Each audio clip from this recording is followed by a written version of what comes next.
Hello, this is Matt on the Moon Lambo channel. Well, Ripple has added a, quote, Big Four bank to its customer list. It's an Australian-based bank. I believe the article stated the oldest bank in all of Australia. Also, I'm going to cover a couple of queries that were posed on Quora that David Schwartz, Ripple CTO and co-creator of the XRP ledger, answered.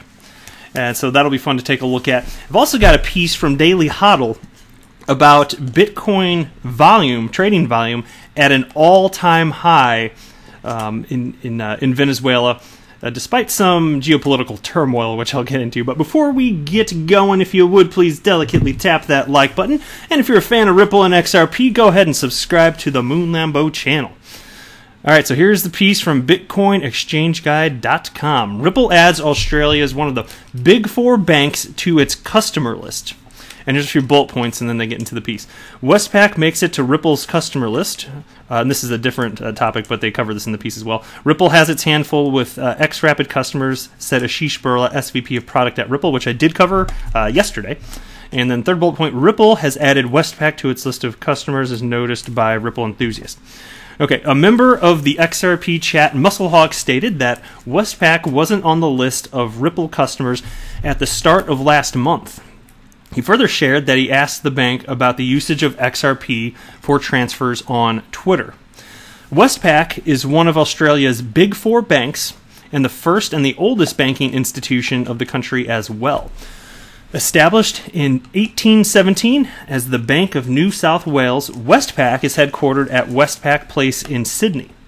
As of March 2018, Westpac has 14 million customers and was recognized as the most sustainable bank globally 4 times in a row in the Dow Jones Sustainability Index. So this is a massive bank, guys. This is absolutely massive. And do they use XRP? I'm going to get to that in just a second here. Reportedly, the bank doesn't make use of the digital asset, right? RippleNet. And Westpac might have got into Ripple's customer list now, but the bank has been working with Ripple for a long time now. It actually goes back to 2015 when Westpac Banking Corporation and Australia and New Zealand Banking Group experimented with the peer-to-peer transfer on Ripple protocol. And so here's what I want to share with you. Here's the actual screen. It's on this page. Here we go. And right where I'm circling, there's Westpac. So they are officially listed. And it is fascinating, I must say, that although there had been news regarding Westpac in the past, there was no official announcement of them being a customer of Ripple. And of course, they're a customer of what? Well, there are 3 products that Ripple offers: Xcurrent, XRapid, and XVIA. And it's got to be Xcurrent. It has to be. Is it fair for me to say that? I think it's probably fair. Take a look at this. So here's the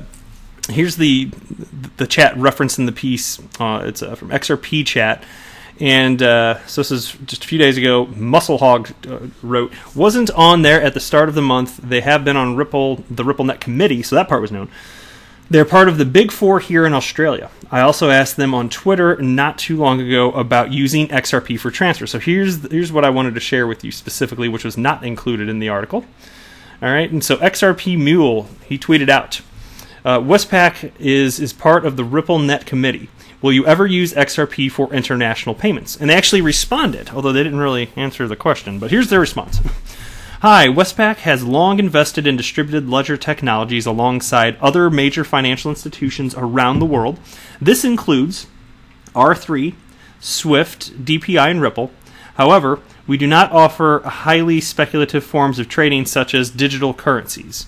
All right, and then XRP Mule responded, while you do not offer speculative forms of trading, do you utilize digital assets for transfers? FYI, I really appreciate the reply. And there wasn't a response to that one, apparently. But as it pertains to banks using XRP, look, we're just going to have to wait. I think that's the bottom line here. Banks, I like that they're being onboarded as customers utilizing Xcurrent because every potential Xcurrent customer, as you know, is a potential XRapid customer. So this type of news still excites me. We're talking about the tracks being laid so that the trains can run on the tracks. That's exactly what we're talking about here. And it takes a long time to build out these types of ecosystems. So yeah, it's got to be Xcurrent. And technically, you could say that's speculation, but what are they using then?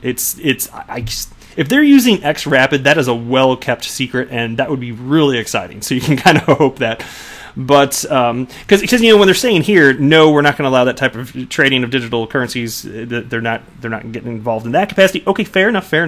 But that's completely different than using a middleman like an exchange, which does hold speculative digital assets, XRP, to be used as a mechanism for cross-border payments. That's completely different because the bank doesn't even have to touch XRP. They can just implement XRapid and get the benefits right away. So I don't know. It'll take time, but I love reporting on this stuff regardless, and I'm wondering when this actually happened. I'm also wondering why there wasn't an official announcement of them being a customer. They just kind of slapped it on the screen like, oh yeah, Westpac, let's put them on a main page on the Ripple website.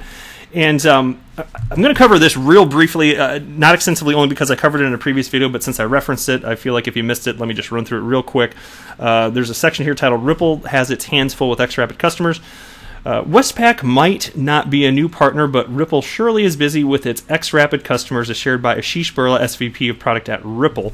And so here's the tweet from Ashish Burla, which I happily reported on yesterday, and he tweeted out, and it was in reference to ILP, but he wrote, something in regards to the ILP I don't want to rehash for the sake of this video. It's something they want to look at in early next year. But here's the interesting part. He wrote, we have our hands full with XRapid customers right now, so focused on that. And that just makes me think that there's a lot of onboarding going on with new XRapid customers, and that's going to be fantastic for the future value of XRP. We just want to see it being adopted. That's what we want to see. It doesn't matter if it doesn't affect the impact today, because when you're really going to see a price appreciation in terms of XRP, I think it will come down to when you see greater adoption of the crypto asset class in general. That's a big part of what it's going to take as retail speculators, of course, enter, but institutional money will flow in as well. All right, next piece here. This is a question posed on Quora, which David Schwartz, XRP co-creator, did answer. The question is, how does Ripple/XRP contribute to the economic inclusion of the unbanked people around the world? And this one's actually kind of old, but I still think this is kind of fun. I love reading through David Schwartz's old comments on Quora. And so this is October 4th of 2017. And he writes, there are several key ways, and I'm sure I'm leaving many out. The systems that Ripple is building are open systems built around documented standards. Institutions will find it much easier to interoperate, lowering the barrier to financial connectivity. If it costs you $1 billion to add a new endpoint to a payment system, then you aren't going to add endpoints that aren't very, very significant. Bringing that cost down by orders of magnitude fosters inclusion. The systems that Ripple is building settle faster and provide closed-loop communication between the endpoints. This reduces settlement risk and improves fraud control.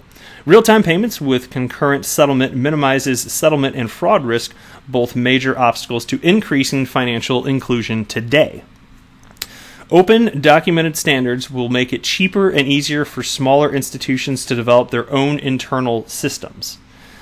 Open APIs make it much easier to embed payment services. But honestly, I think I'm probably missing the big things. This question is a lot like asking what the internet would do for the world in 1986. We could kind of guess that open standards and easy access would make information more accessible to everyone, but we couldn't have predicted the specifics. Technologies like ILP and Ripple are similar. Open standards trying to replace proprietary walled gardens. Indeed. I don't think we can easily foresee all or even the biggest benefits. Right. Well said, David Schwartz. And my best guess, and this is kind of a bigger picture thing, but I suspect that, especially as cryptocurrencies are adopted, you're going to see the tokenization of really every asset on the planet. A cryptographic way of securing the data, which makes it very easy to get in and out of positions, ownership of anything. I don't care if it's real estate or a stock or whatever, and you're talking about a really liquid world. And as things get tokenized, that's going to include more people, and I suspect that will be a piece of what the world looks like moving forward. And I certainly appreciate David Schwartz's insights on that. Next question here, and this is another one from Quora. After escrow is complete, won't pumping in $1 billion each month into supply make the XRP price drop? This is an old one too, and that's why I wanted to cover this answer from David Schwartz. I've been talking about this topic a lot lately. It's come up as there have been claims of Ripple suppressing the price of XRP, which I absolutely do not buy into. Not that the buying and selling of XRP, even over the counter, doesn't have an impact on price, but and I'm not going to get into it again in this video, but Ripple doesn't have the power to control the price to that degree purely by selling the quantities that they have reported selling. They'd have to sell massive amounts, and then given that's over the counter, those entities that bought the massive amounts would then have to sell them on exchanges. But we're not seeing that. Anyway, it's not a thing. But anyway, here's David Schwartz' answer. It probably would, which is why that's something Ripple is very unlikely to do. The $1 billion per month figure is the amount released from escrow. It's the maximum amount of XRP that Ripple could sell or otherwise use to incentivize partners and development. Any amount not used goes back into escrow to be released in the first month in which there are currently no escrow releasing. The $1 billion per month figure was chosen to be large enough to ensure Ripple would have flexibility to respond to an uncertain future while still being small enough to provide some meaningful level of predictability of the future XRP supply. So there you go. I think that's a fair amount of transparency right there, and I just don't buy into the narrative that Ripple is flooding the market to crash the price of XRP. They don't want that. They've actually reported. I covered this in a recent video too. You may have missed it, so I'm happy to repeat this. Ripple actually reported, it was in the last few years or so. I'd have to go back and look at the timing of it, but they did release a 30-year sale plan of their holdings of XRP. Literally a 30-year plan. That's how far they looked at. And I did say when this is reported, okay, this isn't exactly how it's going to, this is 30 years, so this isn't necessarily exactly how it's going to go, but they are thinking big picture and they are thinking long term. So it's not about flooding the market. They will adjust as is necessary because, of course, it's true if they really sold too much and that all made it to exchanges, yes, that would affect it. That is not what is happening, though. So I appreciate the measured approach that Ripple has been taking to this. All right, next piece. This is real quick. This is just a tweet from Ripple, and it's about it's a retweet from MoneyGram from August 2nd. And in case you missed it, this morning we shared our Q2 2019 earnings. Check out the replay here. And I'm going to tag this just in case you guys want to check it because there's a link. That's the reason I'm mentioning this, even though it's not brand new news. But Ripple tweeted out, excited to hear MoneyGram talk about the value of RippleNet and XRP in helping deliver real-time global payments to their customers. All right, next piece, and I gotta admit, disappointed about this. I found a fun thread that I wanted to share with you. There are two threads here, and Matt Hamilton, who is at Hammertoe on Twitter, responded with some thoughtful responses. And I went back to cover this. I reloaded the link. I saved it for myself because I knew I wanted to cover it. And the tweets are all unavailable. So that could mean one of two things. Either this guy actually deleted all the tweets, or more likely, he blocked me. Now, I did not respond to any of these tweets. None of them. I did not write. Not that I can recall anyway, unless my memory is really failing me. I may have hit like on one of the tweets, which isn't covered here. And sometimes these Bitcoin maximalist types out there, if you even just like something that is in favor of XRP in one of their threads, they will hunt you down and they will block you. And I'm guessing that's what happens here.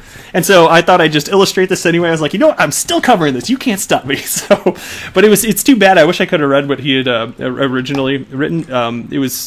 He sounded like an intelligent enough guy, but it's one of those things where somebody who is probably intelligent has opinions about Ripple and XRP having not educated himself. That's how it came across to me. So I will still share with you Matt Hamilton's response to these because that's still visible. But I bet, assuming this guy really did block me, which is the likely scenario, he probably blocked Matt Hamilton too, and there's no additional conversation on this. So I'm willing to bet that's what happened. But anyway, Matt wrote, God, I wish I could provide the rest of the context for this, but Matt wrote, yes, XRP is immutable.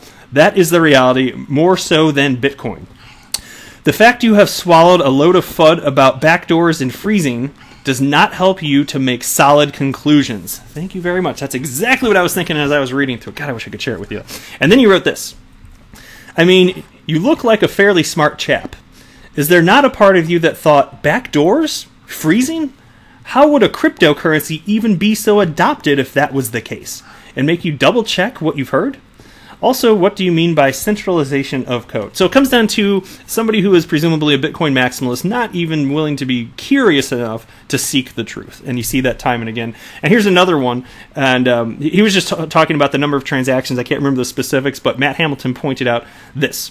Coil made over 6 billion XRP payments last year alone, and they are not even out of beta. Might not quite hit the level you're talking about, but certainly further ahead than any decentralized cryptocurrency I know. So take that for what it's worth. All right. I wanted to you know what? After I recorded the first video, I thought this would have been an excellent opportunity to include my first video of today, which had to do with the Fed Now program. And there's a lot of buzzwords going around about leading to speculation that Ripple and XRP are going to be utilized by the Federal Reserve and their Fed Now program. And go just check out my first video of today if you want to check out that topic. But XRP Research Center made a really good point, and so I wanted to share this tweet. He writes, seriously, what's wrong with people throwing random keywords all over Twitter to justify nonsensical dot connections? And then he writes, hashtag interoperability, must mean Ripple.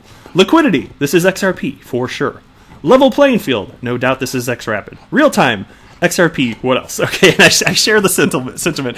I did see a fair amount of that today on Twitter. And speculation is perfectly fair, but I want to approach everything with as level ahead as is possible. So speculation is, to some degree, is fine. I just want to make sure that while engaged in that, we acknowledge that speculation is speculation, and that we're approaching all of this with critical thinking. That's my goal anyway. That's what I always see. All right, last piece before I wrap up the video. This is from dailyhodl.com. It's titled, Bitcoin volume hits all-time high in Venezuela as President Trump freezes Venezuelan government assets. Nearly 68 billion Venezuelan bolivars were exchanged for Bitcoin last week on the over-the-counter trading platform Local Bitcoins, a record-setting figure that comes amidst Venezuela's continued hyperinflation and economic collapse. Coin.dance reports that 67 billion bolivars were exchanged in total, shattering the weekly record set last month of nearly 58 billion. And by the way, when that happened, I actually reported on that, and it got shattered again.